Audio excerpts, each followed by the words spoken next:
예루살렘 성벽 공사가 이제 거의 끝나가면서 이제 성벽에 문만 이제 달면 되는 그런 때였습니다. 이 소문을 들은 이제 산발락과 도비야, 게셈 그리고 나머지 원수들은 이제 느헤미야에게 사람을 보내서 오노 평지에서 만나자고 그렇게 말을 합니다. 왜 오노 평지로 불러내려고 했냐면 이제 만나서 서로 대화로 풀어보자는 겁니다.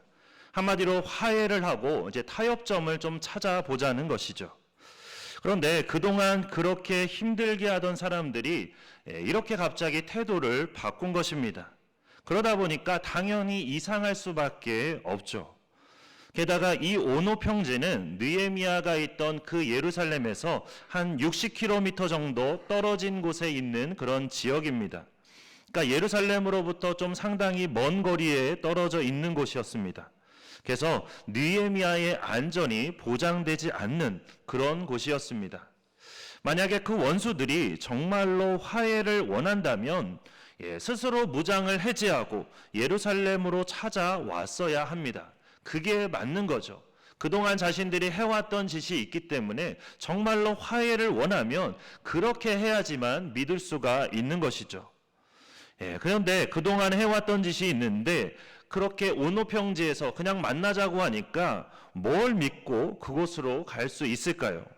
당연히 그 안에 어떤 음모가 있다는 것을 알 수밖에 없습니다. 특히나 기도의 사람인 느헤미야가 그 사실을 모를 리가 없습니다. 그래서 2절 하반절 말씀을 보면 느헤미야가 이렇게 말합니다. 실상은 나를 해하고자 함이었더라. 그러니까 이처럼 그들의 음모를 파악한 느헤미야는 그들에게 사자를 보내서 이렇게 말합니다. 내가 이제 큰 역사를 하니 내려가지 못하겠노라. 어찌하여 역사를 중지하게 하고 너희에게로 내려가겠느냐. 이처럼 느헤미야는 만나자는 그들의 제안을 거절했습니다. 하지만 악한 사탄은 한 번 안 된다고 해서 쉽게 포기하지 않죠. 그래서 4절 말씀을 보면 그 똑같은 요청을 무려 4번이나 합니다. 그러니까 사람의 마음이라는 게 좀 그렇죠. 같은 요청을 계속 받게 되면 마음이 좀 약해지기도 합니다. 그래서 그것을 노리고 계속 그렇게 4번이나 찔러 본 것이죠.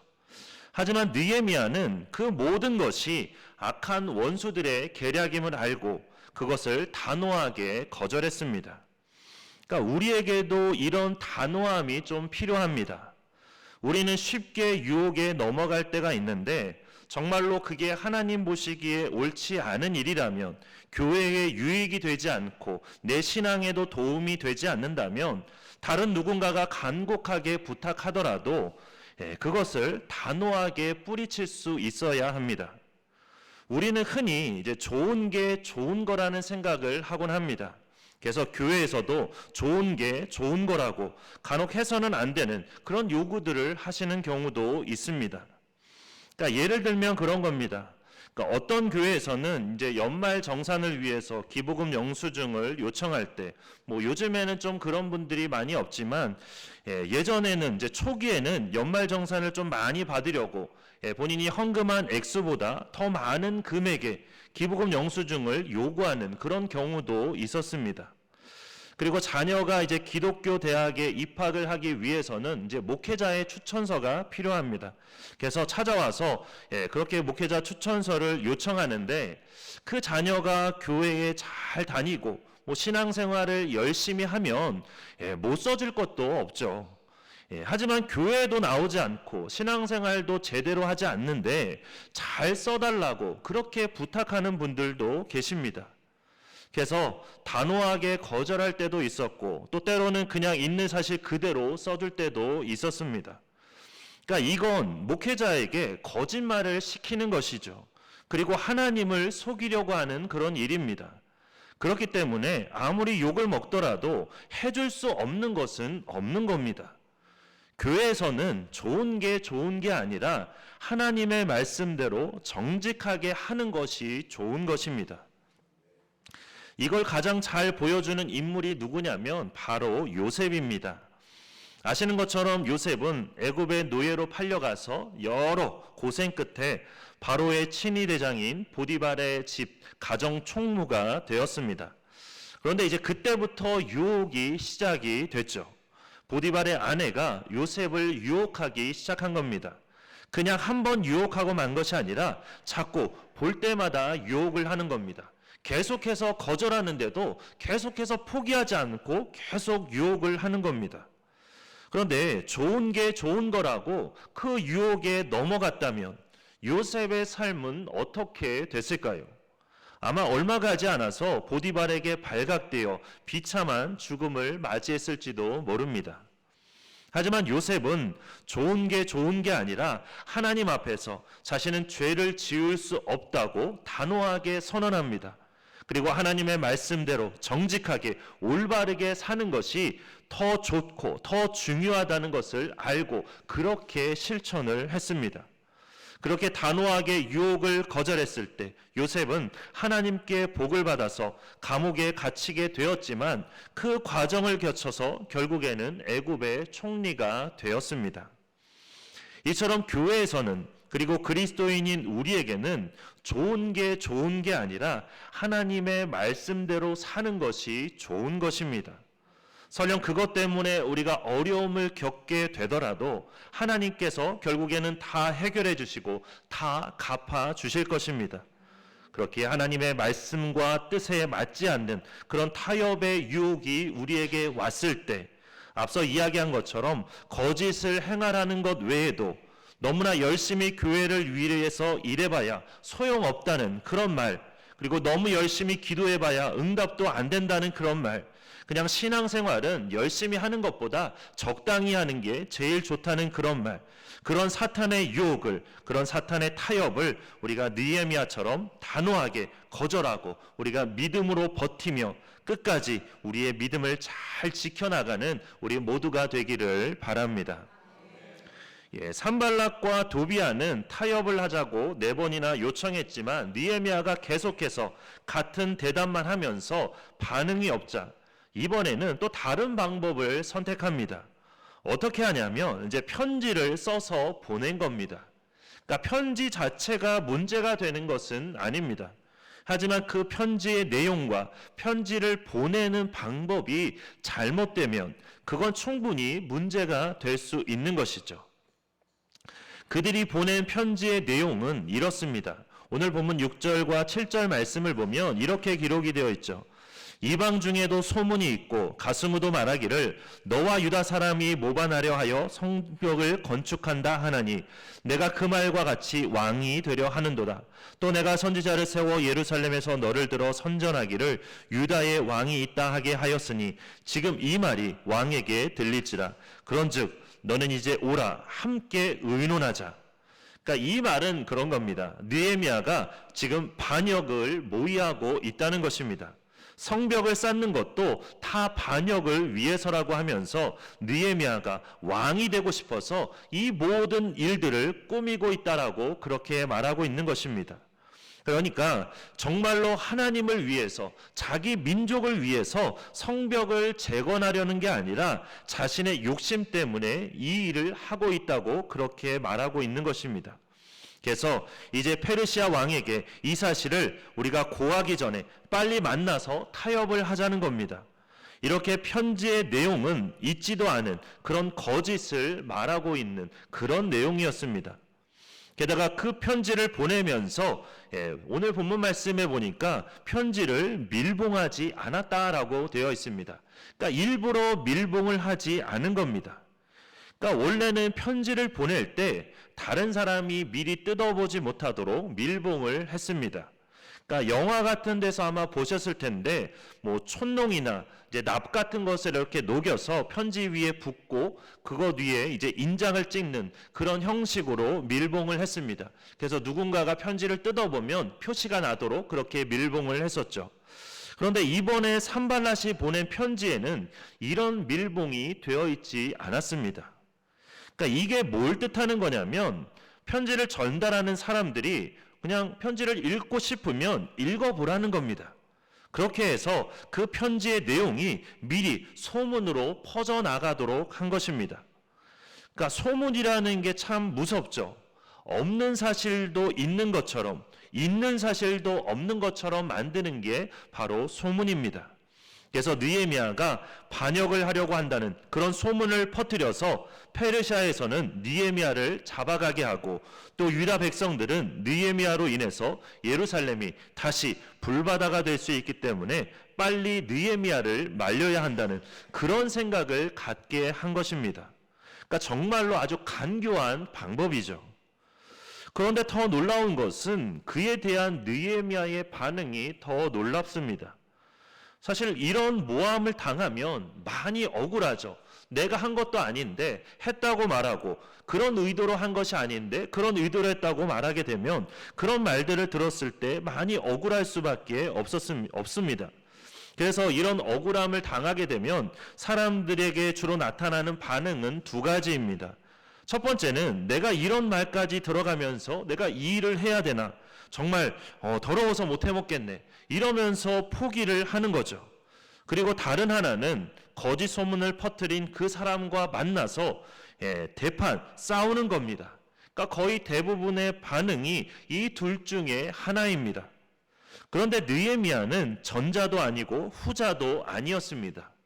느헤미야는 이런 소문에 아주 꿈쩍도 하지 않았습니다. 성벽 공사를 포기하지도 않았고, 그렇다고 그들과 다투거나 싸우지도 않았습니다. 오히려 느헤미야는 8절 말씀처럼 그 모든 것이 다 거짓임을 단호하게 말했습니다.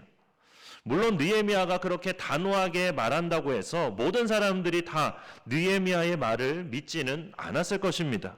어떤 사람들은 분명 느헤미야를 의심하기도 했을 것입니다. 그러니까 말이라는 게 항상 그렇죠. 한번 퍼지게 되면 주워 담기가 어렵습니다. 그래서 제일 무서운 게 그럴 수도 있다더라, 이런 말이 항상 제일 무섭죠. 하지만 그렇다고 해서 느헤미야가 여기서 더 이상 뭔가를 하는 것도 이상했습니다. 계속해서 아니라고 말하기도 사실 어렵고, 그렇다고 그들을 만나서 단판을 짓는 것은 더 위험한 일이죠. 그러니까 우리도 대부분 그렇습니다. 나에 대한 어떤 안 좋은 소문을 듣게 되었을 때 한 번 아니라고 했는데 그 이후에도 계속해서 아니라고 말하기가 좀 그렇습니다. 왜냐하면 너무나 강한 부정은 오히려 다른 사람들에게 긍정처럼 들리기 때문에 계속 아니라고 해봐야 오히려 더 수상해 보이고 이상해 보이기 때문입니다.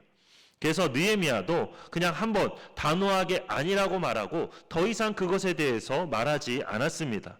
대신에 느헤미야는 다른 방법을 선택을 했는데 무엇을 했냐면 역시나 기도의 사람답게 하나님께 기도했습니다. 그래서 9절 뒷부분을 보면 이렇게 기도했습니다. 이제 내 손을 힘입게 하옵소서. 사실이 아닌 일로 계속 말을 섞어봐야 문제만 더 커질 뿐 전혀 해결이 안 됩니다. 그래서 느헤미야는 기도의 사람답게 이 문제를 가지고 하나님께 간절하게 기도했습니다. 이러한 중상모략은 사람의 힘으로 감당할 수 있는 게 아닙니다.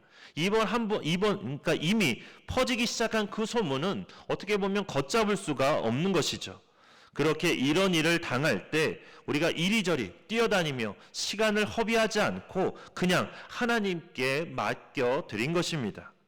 그러니까 이게 바로 우리가 가져야 될 자세입니다. 왜냐하면 우리가 하고 있는 일은 하나님의 나라를 위한 일이기 때문이죠. 하나님께서 이끌어 가시는 일이기 때문에 그렇습니다. 그렇게 하나님께 그 문제를 해결해 달라고, 그 모든 중상모략을 물리쳐 달라고 우리가 기도할 때 하나님께서 함께 해주시고 그 모든 것을 물리쳐 주시고 우리 안에 참된 평안을 주실 것입니다. 이렇게 편지도 효과가 없게 되자 또 다른 방법으로 공격을 하기 시작했는데, 이번에 사용한 방법은 사람을 매수해서 거짓 협박을 하는 것이었습니다. 누구를 매수했냐면 이제 스마야라는 사람을 매수를 했는데, 이 스마야는 선지자이면서 동시에 제사장인 사람이었습니다. 그런데 마치 예수님을 판 가룟 유다처럼 뇌물을 받고 이 스마야가 거짓 예언을 한 것입니다. 하나님의 말씀을 전한다는 사람이, 하나님께 제사를 드리는 제사장이라는 사람이 욕심에 눈이 멀어서 하나님을 거역하고 느헤미야를 배신한 것입니다. 그런데 일반 사람이 그렇게 속여도 쉽게 넘어갈 수 있는 그런 무서운 일인데, 이렇게 선지자이며 제사장인 사람이 속이려고 했으니 얼마나 더 무서운 일일까요? 아마 더 쉽게 넘어갈 수 있는 그런 무서운 일이었습니다. 이 스마야라는 사람이 느헤미야에게 어떤 거짓 협박을 했냐면, 먼저 10절 말씀처럼 이제 스마야가 며칠째 보이지 않자 느헤미야가 이제 걱정이 되어서 그를 찾아갔습니다. 그러니까 뭐 혹시나 어디가 아픈 건 아닌지, 어떤 문제가 있는 것은 아닌지, 원수들에게 해코지를 당한 것은 아닌지 걱정이 될 수밖에 없었죠. 그래서 그렇게 스마야를 찾아갔더니 이 스마야가 이런 말을 하는 겁니다. 그들이 너를 죽이러 올 터이니 우리가 하나님의 전으로 가서 외소 안에 머물고 그 문을 닫자. 저들이 반드시 밤에 와서 너를 죽이리라. 그러니까 산발락과 도비아를 비롯한 원수들이 오늘 밤에 당신을 죽이려고 하니까 자객들을 보낼 거니까 성소로 피하자는 겁니다. 성소 안으로 들어가서 그냥 문을 걸어 잠그고 그곳에서 같이 기도하자는 겁니다. 정말 그럴듯한 말이죠. 그러니까 일단 살고 봐야지 느헤미야가 죽게 되면 성벽 재건은 절대로 이루어질 수 없는 그런 일이었습니다. 그냥 그 시로 중단이 될 수 있는 그런 일이었습니다.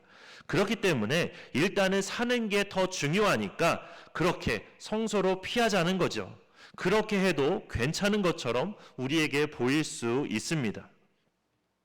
하지만 이렇게 정신이 없을 때, 이렇게 혼란스러울 때 사실은 이때가 가장 조심해야 될 때입니다. 정신을 바짝 차리지 않으면 너무나 쉽게 유혹에 넘어갈 수 있습니다. 그러니까 우리들도 그렇죠. 보이스피싱 당한 사람들의 이야기를 들어보면 아우 참 사람이 참 모자라지. 어떻게 저렇게 보이스피싱을 당해. 이렇게 말을 하는데 그 사람들이 하는 이야기들을 들어보게 되면 우리도 너무나 쉽게 빠질 수 있다는 것입니다. 그러니까 뭐 한 예를 들면 그런 겁니다. 자녀가 학교에 갔는데 갑자기 전화가 오는 거죠. 당신 자녀가 잘못되었으니까 빨리 돈을 입금하라는 겁니다. 그러면 부모는 이거 보이스피싱 아니야? 그러면서 학교에 전화해 보겠다고 하죠. 그러면서 학교에 전화를 합니다. 그런데 문제는 뭐냐면 이 보이스피싱 하는 사람들이 그 전화를 가로채서 자기가 받는 거죠. 그러니까 자녀는 정말로 학교에 갔는데 그 전화를 가로채서 여기 어디 학교입니다. 그렇게 받는 거죠. 그러면 그 부모는 물어봅니다. 우리 자녀가 뭐 납치됐다고 하는데 학교에 왔나요? 그러면 학교에 안 왔는데요? 그러면 이제 그때부터 혼란스럽게 되는 겁니다. 그러면서 그 보이스피싱 하는 사람들의 말을 다 들어주게 되는 겁니다.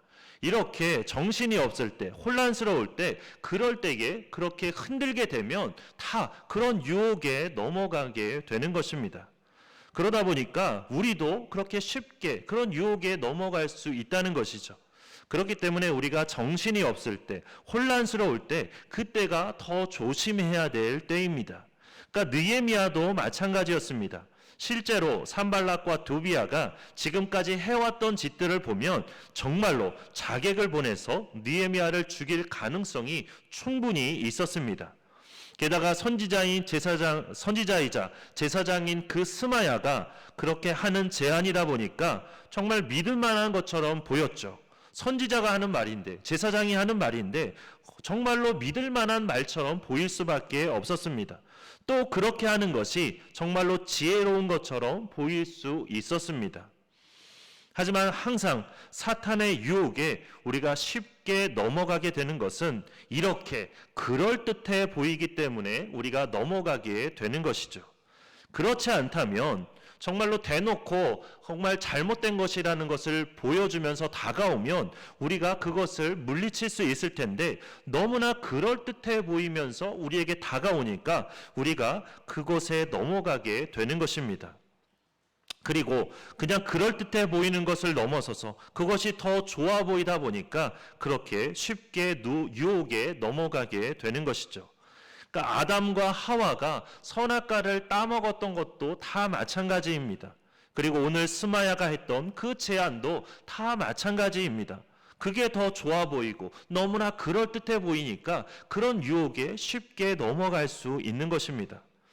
그러나 하나하나 자세히 살펴보면 그 안에 엄청난 유혹과 죄가 섞여 있다는 것을 보게 됩니다. 그러니까 선악과가 그랬고 느헤미야의 경우도 그랬습니다. 그러니까 사실 성소 안에는 제사장 외에는 절대로 들어갈 수 없습니다. 만약 제사장이 아닌 사람이 성소에 들어가게 되면 그것은 율법을 범하는 것이 됩니다. 그것도 그냥 율법을 범하는 것이 아니라 죽임을 당할 만큼 너무나 중요한 율법을 범하게 되는 것입니다. 게다가 단순히 느헤미야가 살기 위해서 그렇게 율법을 범했을 경우 거기에 따라서 지탄을 받게 되고 그의 리더십 역시 치명적인 손상을 입을 수 있습니다. 아니 그동안에는 그렇게 죽자사자 성벽 재건을 하자고 해놓고 자기 혼자 살겠다고 저렇게 들어가서는 안 되는 그런 성소로 들어갔다? 그러면 그 다음부터는 느헤미야가 무슨 말을 해도 그 말이 먹혀들 수가 없는 것입니다. 그리고 자세히 살펴보면 그렇죠. 죽음을 피하기 위해서 또 다른 죽음의 길로 간다. 그렇게 또 다른 죽음의 길로 간다는 것은 그 자체가 말이 안 되는 겁니다. 이렇듯 우리가 조금만 집중해서 살펴보면 그 안에 많은 허점이 있다는 것을 우리가 알게 됩니다. 게다가 율법을 주신 하나님이 그 율법을 범하게 하는 그런 일을 하시는 일은 절대로 없습니다. 그렇기 때문에 이게 말이 안 되는 것입니다. 느헤미야는 기도의 사람일 뿐 아니라 늘 침착하게 모든 상황을 대처하는 인물이었기 때문에 이번에도 뭔가 이상하다는 것을 눈치챘습니다. 그래서 11절에서 보면 스마야에게 이렇게 말을 합니다. 내가 이르기를 나 같은 자가 어찌 도망하며 나 같은 몸이면 누가 외소에 들어가서 생명을 보존하겠느냐. 나는 들어가지 않겠노라. 그리고 12절과 13절에서는 그들의 음모를 깨닫고 이렇게 말합니다. 깨달은즉 그는 하나님께서 보내신 바가 아니라 도비아와 산발랏에게 뇌물을 받고 이런 일을 예언함이라. 그들이 뇌물을 준 까닭은 나를 두렵게 하고 이렇게 함으로 범죄하게 하고 악한 말을 지어 나를 비방하려 하였음이니라. 그리고 마지막으로 14절 말씀처럼 느헤미야는 하나님께 기도합니다. 도비아와 산발랏 외에 자신을 두렵게 하고자 한 그 사람들, 그래서 하나님의 역사를 방해한 그 원수들, 이들의 소행을 하나님께서 기억해 주시고 그들에게 갚아달라고 하나님께 간절하게 기도합니다. 오늘 말씀을 통해서 보듯이 우리가 하나님 나라를 위해서, 하나님의 영광을 위해서 우리가 일을 하면 할수록, 그래서 하나님의 뜻과 비전을 이루고자 하면 할수록 사탄의 방해는 계속되고 점점 더 심해질 것입니다. 물론 겉으로 드러나는 것은 그리 심각해 보이지 않을 수 있습니다. 마치 화해하고 타협하자는 것처럼, 그리고 성소에 들어가서 목숨을 먼저 구하는 게 더 좋지 않겠냐는 그런 말처럼 그 방해가, 그 유혹의 말이 더 달콤하게 우리에게 들릴 수 있습니다. 그렇기 때문에 많은 사람들이 믿음의 결단을 하지만 쉽게 무너지게 되는 것이죠. 우리가 이렇게 무너지지 않기 위해서는 반드시 하나님의 약속을 믿는 그 믿음이 우리에게 있어야만 합니다. 하나님께서는 약속하신 것은 반드시 이루신다는 그 믿음이 우리에게 꼭 있어야 하는 것입니다. 어제까지 해서 새벽에 이제 사도행전 말씀을 우리가 마쳤는데, 사도행전을 보면 하나님께서는 바울을 통해서 아주 놀랍게 역사하셨습니다. 바울을 이방의 사도로 세우셨고, 바울에게 로마에서도 복음을 전해야 한다라고 그렇게 말씀을 주셨고, 정말로 그 말씀대로 하나님께서 이루셨습니다. 물론 로마로 가는 중간에 정말 많은 우여곡절이 있어서 이미 그 뒤에 있는 내용을 알고 있는 우리들도 그냥 말씀을 조금만 더 자세히 집중해서 보면, 이 상황에서 정말 그게 가능할까? 어떻게 이런 놀라운 방법으로 그 일을 이루셨지? 이런 생각을 우리가 하게 됩니다. 그러니까 바울이 정말 그 상황에서 어떻게 그렇게 행동할 수 있었을까? 어떻게 하나님께서 이렇게 역사하실 수 있었을까? 우리가 뒤에 있는 상황을 전혀 모른 채 그 말씀을 보게 되면 정말로 막막한 그 상황에서도 하나님께서 하신 그 약속을 얼마나 놀랍게 이루어 가시는지를 우리가 보게 되는 것입니다. 이처럼 하나님께서는 약속하신 것, 하나님께서 계획하신 일, 그리고 우리에게 맡겨주신 그 사명과 비전은 하나님께서 반드시 이루어지게 하십니다.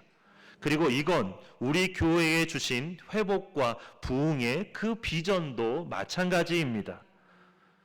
우리가 우리의 눈으로 보기에는 정말로 되지 않을 것 같고 정말로 어려워 보이지만 하나님께서 역사하시면 그 모든 일들은 반드시 이루어진다라는 것입니다. 지난 금요일에 이제 가정 예배를 드리신 분들은 아마 스가랴 말씀을 보셨을 것입니다. 그리고 함께 생각하기에 나온 그 허드슨 테일러 선교사의 이야기도 보셨을 텐데 이런 내용이었죠. 영국의 선교사인 그 허드슨 테일러 선교사가 열심히 선교 활동을 했는데 계속해서 선교의 열매가 보이지 않자 그만 중간에 번아웃되고 말았습니다. 그러니까 진이 다 빠져버린 것이죠. 그래서 마음에 절망감과 무력감이 들면서 사명에 대한 회의감에 빠졌고 무기력증까지 오게 되었습니다. 그러니까 우리가 수요 기도회 때마다 우리가 선교사님들을 위해서 이 부분을 가지고 기도하는 이유가, 그래서 선교사님들에게 힘을 주시고 능력을 주시고 지치지 않게 해달라고 우리가 늘 기도하는 이유가 사실 많은 선교사님들에게 이런 증세가 있기 때문입니다.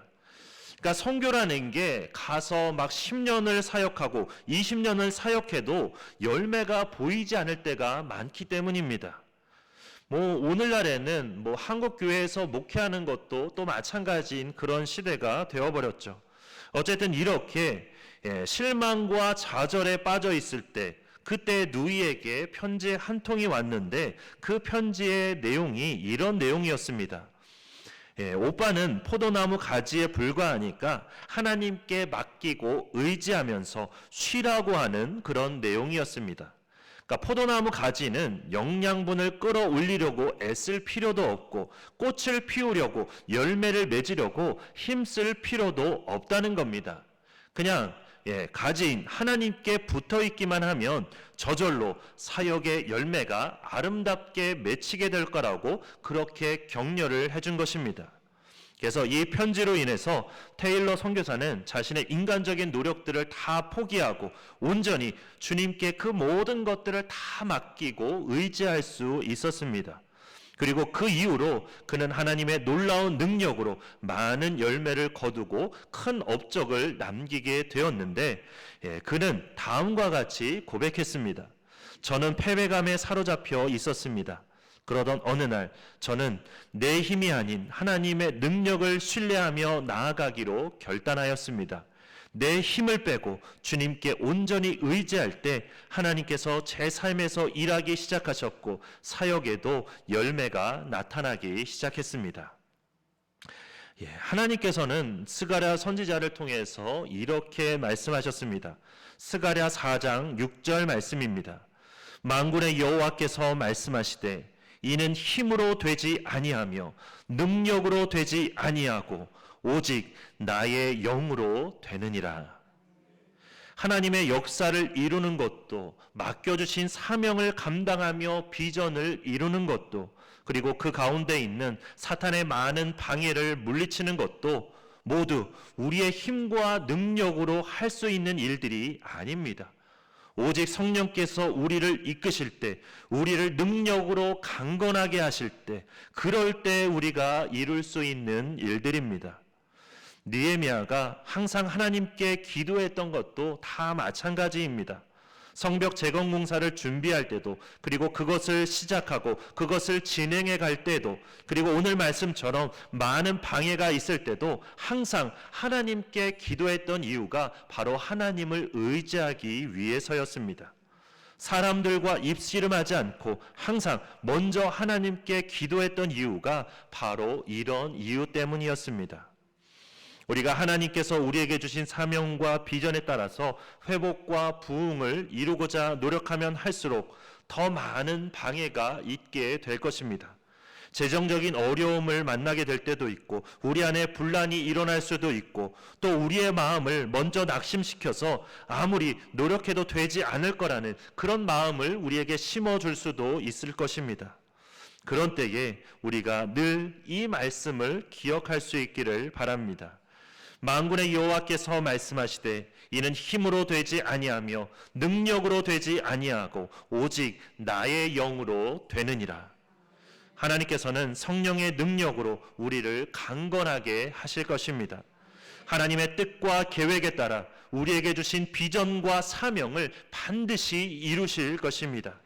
그런 하나님을 믿고 의지하며 느헤미야처럼 기도로 그 모든 방해를 물리치는 우리 모두가 되기를 주님의 이름으로 축원합니다. 네, 함께 기도하겠습니다. 사랑이 많으신 하나님, 우리가 하나님의 뜻과 비전을 이루어 가고자 노력하면 할수록 너무나 많은 악한 사단의 방해들이 우리를 유혹하고 우리를 힘들게 할 줄 압니다. 하지만 주님, 우리가 그 모든 것들을 물리쳐 이길 수 있는 것은 우리의 힘과 우리의 능력이 아니라 오직 주님의 영으로만 그것이 가능한 줄 압니다. 하나님, 그렇기에 우리가 느헤미야처럼 더 주님께 기도할 수 있도록 인도하여 주시옵소서. 우리의 힘으로 우리의 능력으로 그 모든 것들을 물리치고 그 모든 것들을 이루어 가려고 하는 것이 아니라 오직 하나님만을 믿고 의지하며 하나님께 기도하는 우리가 될 수 있도록 인도하여 주시옵소서. 그래서 느헤미야처럼 기도로 그 모든 방해를 물리쳐 이기며 하나님의 뜻을, 하나님께서 주신 그 비전과 사명을 아름답게 이루어가는 우리 모든 신리교회의 지체들이 될 수 있도록 주님 역사하여 주시옵소서. 우리를 붙들어 주시고 이끌어 주실 줄 믿고 감사드리며 예수 그리스도의 이름으로 기도드립니다. 아멘.